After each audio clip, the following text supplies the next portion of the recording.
आज हम मध्य प्रदेश लोक सेवा आयोग के द्वारा आयोजित की जाने वाली सहायक लोक अभियोजन अधिकारी की परीक्षा अर्थात ADPO जिसे हम बोलते हैं, उस परीक्षा के बारे में देखेंगे कि इसका एग्ज़ाम पैटर्न क्या है और एग्ज़ाम पैटर्न के अकॉर्डिंग चीज़ें इसमें किस प्रकार के प्रश्न पूछे जाते हैं। जैसे कि यदि हम एग्ज़ाम पैटर्न की इसकी देखें तो नॉर्मली जो MPPSC वनडे एग्ज़ाम कंडक्ट कराता है तो उसमें 50 क्वेश्चन MP से संबंधित होते हैं और जिसमें 100 क्वेश्चन विषयगत होते हैं। विषयगत का अर्थ है कि जैसे ADPO की परीक्षा करा रहा है तो स्वाभाविक सी बात है इसमें 100 प्रश्न लॉ से संबंधित आना है। और इसका सिलेबस हालांकि अभी आया नहीं है, लेकिन बाकी परीक्षाओं के आधार पर अगर कहा जाए तो इसका पैटर्न लगभग यही रहने वाला है और इसका सिलेबस भी कुछ टाइम बाद आ ही जाएगा, जिसे हम आगे देख लेंगे। जिस दिन आएगा उसको हम डिस्कस करेंगे। लेकिन हम इसको अप्रोच देखें कि इस पेपर की अप्रोच क्या होनी चाहिए। क्या इसमें हम केवल धाराएं रट करके जाएं? अब वैसे ये तो मेरे हिसाब से तो पॉसिबल नहीं हो पाता कि जैसे 30-32 एक्ट लगभग इसके सिलेबस में आएंगे, ये तय है। क्योंकि पिछली बार भी देखा था तो लगभग 31 एक्ट इसमें थे और साथ में फिर इसमें कॉन्स्टिट्यूशन पूरा होता ही है और कॉन्स्टिट्यूशन के साथ में इसकी पॉलिटी भी होती है। पॉलिटी मतलब इसकी राज्य व्यवस्था होती है, एप्लीकेशन पार्ट होता है संविधान का, तो वो भी इसमें शामिल होता ही है और पूरा जुडिशरी सिस्टम भी होता है साथ में। तो इस हिसाब से देखें तो एक विस्तृत सिलेबस बनता है और उसमें अब अगर हम धाराएं रटने को लग जाएं तो फिर अपन को पता भी तो होना चाहिए कि पुरानी जो इन्होंने परीक्षा कंडक्ट कराई है उसमें धारा संबंधित प्रश्न पूछे हैं या कोई उसके एप्लीकेशन पार्ट पर प्रश्न पूछे हैं, किस टाइप के प्रश्न हैं। तो ये तो हमें केवल प्रीवियस ईयर पेपर को देखकर ही समझ आएगा। तो इसको हम देख सकते हैं पेपर को। जैसे मैंने देखिए MPPSC की वेबसाइट खोली है, इस पर हम देखेंगे कि 2021 में एग्ज़ाम कंडक्ट कराया गया था लोक सेवा आयोग के द्वारा। तो उसको जैसे प्रीवियस ईयर इसके पेपर पर जाते हैं तो प्रीवियस ईयर पेपर में देखेंगे, इसके देखिए सेकंड पार्ट में 2021 में इसका एग्ज़ाम हुआ था और ये देखिए इस पेपर को देखने से हमारी अप्रोच एकदम डेवलप होगी कि हमें आगे तैयारी किस प्रकार करना चाहिए। क्या केवल एक्ट को रट करके काम चलाया जा सकता है या फिर पेपर को देख लें तो उससे उनको समझ में आएगा कि हमें आगे कैसे बढ़ना चाहिए। देखिए इसके पैटर्न को देख लेते हैं। पेपर के ही मुख्य पृष्ठ पर इसके पे दिखाया गया पैटर्न इसका। जैसे इसमें खंड A होगा, सामान्य अध्ययन से संबंधित कुल 50 प्रश्न होंगे और सभी प्रश्न हिंदी अंग्रेजी भाषी होंगे और सभी प्रश्न अनिवार्य होंगे। खंड B में भी संबंधित विषय से हैं जिसमें कुल 100 प्रश्न होंगे जो हिंदी अंग्रेजी दोनों में होंगे। अब इसमें एक सबसे बड़ी दिक्कत जो यहाँ आती है कि इसमें माइनस मार्किंग है और माइनस मार्किंग भी 1/3 की होती है, जो एक सबसे मुश्किल टास्क होता है किसी भी परीक्षा का। और ऐसे में यदि सही रणनीति से काम किया जाए तो परीक्षा को आसानी से इसको क्रैक किया जा सकता है। इसके हम क्वेश्चन देखेंगे लॉ से संबंधित, ये सामान्य अध्ययन का है जिसे हम किसी और दिन डिस्कस करेंगे। देखिए 50 प्रश्न के बाद में इसको देखते हैं। ये देखो जैसे इसमें प्रश्न पूछा गया है कि कोई ये इसमें पहले अधिनियम दिया होगा, आयुध से संबंधित कोई अधिनियम होगा तो उसमें पूछा है कतिपय दशाओं में विनिर्दिष्ट वर्णन के आयुधों के अर्जन और कब्जे के लिए कौन अनुज्ञप्ति दे सकता है, लाइसेंस कौन दे सकता है। इसमें केंद्र सरकार, राज्य सरकार, नगर निगम या केंद्र राज्य सरकार, मतलब सामान्य प्रश्न है वो दिया, ये एक्ट होगा सिलेबस में।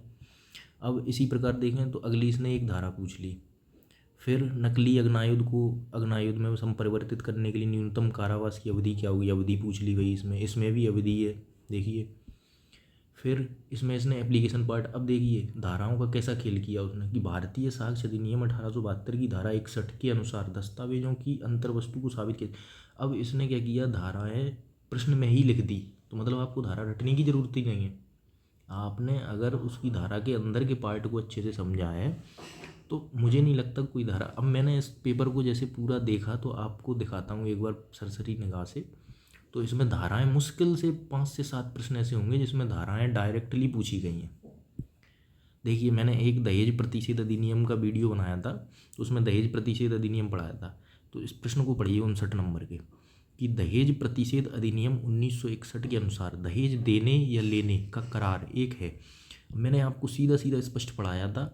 उसमें धारा 5 में दिया था कि कानूनी करार नहीं था, शून्यकरण करार नहीं था, शून्य करार था सीधा सीधा। देखिए, डायरेक्ट प्रश्न पूछ लिया। अब इसमें कोई धारा का रोल नहीं है इसमें कहीं पर भी। अब ऐसे ही इसमें देखो, अब ये उसने एक केस पूछ लिया, ऐसे ही एक दूसरा केस ये दे दिया। अब एक ये घरेलू हिंसा से महिला के संदर्भ में इसमें अधिकारी को सद्भावना पूर्वक की गई। अब क्या होता है, कोई भी एक्ट होता है तो उस एक्ट में 4-5 धाराएं ऐसी होती हैं जो लगभग सब में कॉमन होती हैं। जैसे कि एक होती है सबसे प्रारंभ में दी होती है कि संक्षिप्त नाम क्या होगा, विस्तार क्या होगा। दूसरी भाषा उसकी परिभाषा की होती है, और फिर उसमें कुछ धाराएं ऐसी होती हैं कि नियम बनाने की शक्ति किसको है। अब अगर उस अधिनियम के तहत कोई अधिकारी अपॉइंट किया जाता है तो उसके खिलाफ कार्रवाई ना हो, मतलब वो कोई अपने पद पर रहते हुए कर्तव्य अच्छे भाव से कर रहा है तो उसको बचाने के लिए सरकार प्रावधान करती है उसमें। तो वही प्रावधान को ये पूछ रहे हैं कि किस धारा के अंतर्गत है। तो ये नॉर्मली है। तो अब देखिए, मैंने बताया था कि घरेलू हिंसा से महिलाओं का संरक्षण अधिनियम 2005 अब पूरे देश में लागू है। तो मतलब डेट ये बहुत पूछता है। अब आगे देखना, अब डेट लागू करने की डेट खूब दी होगी इसमें, एक ये प्रश्न मिल गया। अब ऐसे ही देखेंगे तो आवश्यक वस्तु अधिनियम 1955। अब देखिए, अब आवश्यक वस्तु अधिनियम 1955 उसने पूरा लिख के दिया है, और मैं आपको प्रश्न दिखाऊंगा कि इसमें डायरेक्ट पूछा है कि आवश्यक वस्तु अधिनियम कब पारित हुआ। तो उसमें देखिए, प्रश्न से ही प्रश्न का आंसर मिल रहा है। अगर अपन सही से अप्रोच लेके पेपर को ही पूरे सही से पढ़ें तो समझ में आ जाएगा। 2-4 प्रश्न तो आपके उसी पेपर से ही बन जाएंगे। देखिए, जैसे इसमें क्वेश्चन दिया, आवश्यक वस्तु अधिनियम 1955 की धारा 3 के अंतर्गत निम्नलिखित सामान्य प्रकृति या व्यक्ति वर्गों को प्रभावित करने वाले आदेशों को निम्नलिखित से अधिसूचित किया जाएगा।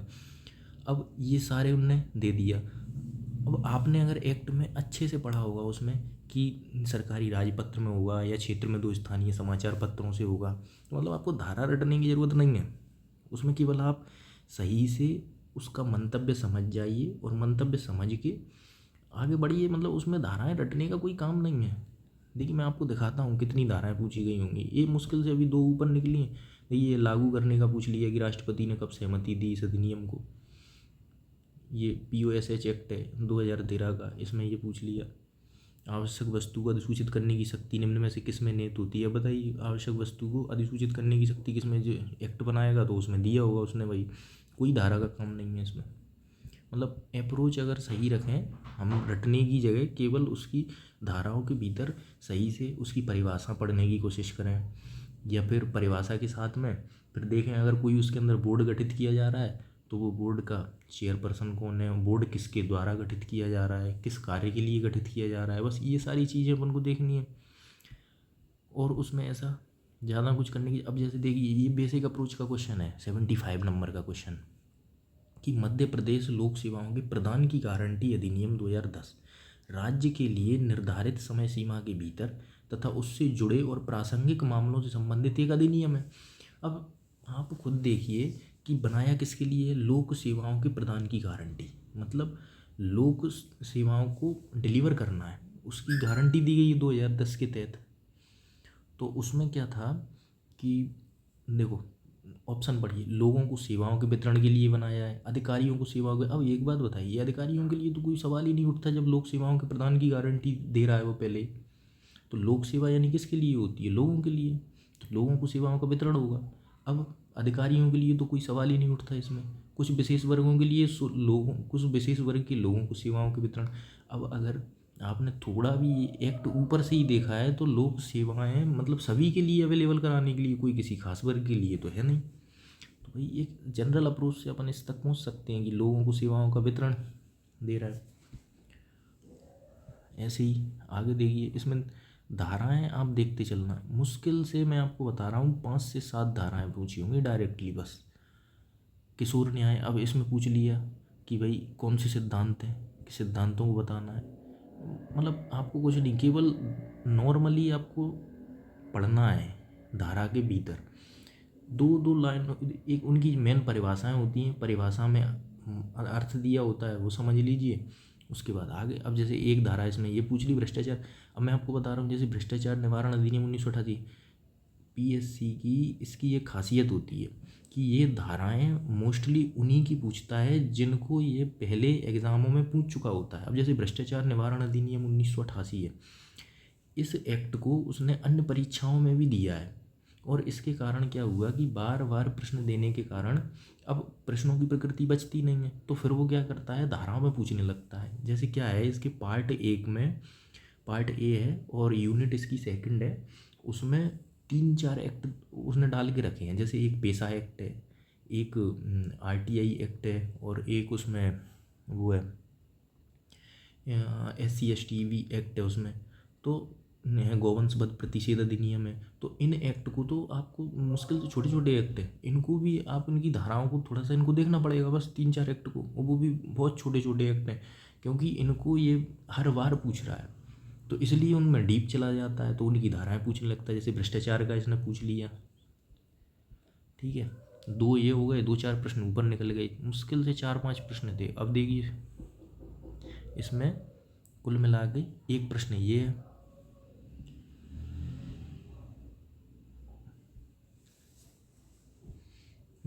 अब इसमें प्रश्नों का तो मतलब आपने एक देख ही लिया होगा कि लगभग 50 प्रश्न से ऊपर हो चुके हो, और उसमें मुश्किल से 4 से 5 प्रश्न ऐसे आए होंगे जिनमें सीधे सीधे धाराएं पूछी गई हैं। बाकी सब देखिए आप जनरल अप्रोच से प्रश्न पूछ रहा है, कौन सी सजा निर्धारित नहीं है इसमें, अपराधी परिवीक्षा अधिनियम 1958 को स्टैच्यू बुक में किस प्रकार दर्ज किया गया है।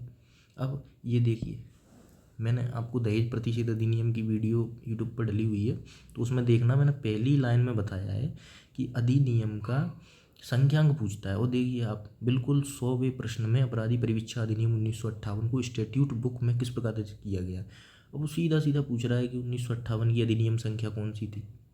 अभी इस प्रकार के प्रश्न इसके द्वारा पूछे जाते हैं, और ये अकेला इसी का नहीं कि अगर कोई व्यक्ति ये बोले कि एक पेपर से अपन क्या पता लगा सकते हैं, एक पेपर की बात नहीं है इसने अभी तक आयोग के द्वारा जहाँ जहाँ सिलेबस में एक्ट डले हुए हैं, आप प्रश्न उनके देख सकते हैं, इसी जनरल अप्रोच पर वो प्रश्न पूछते हैं।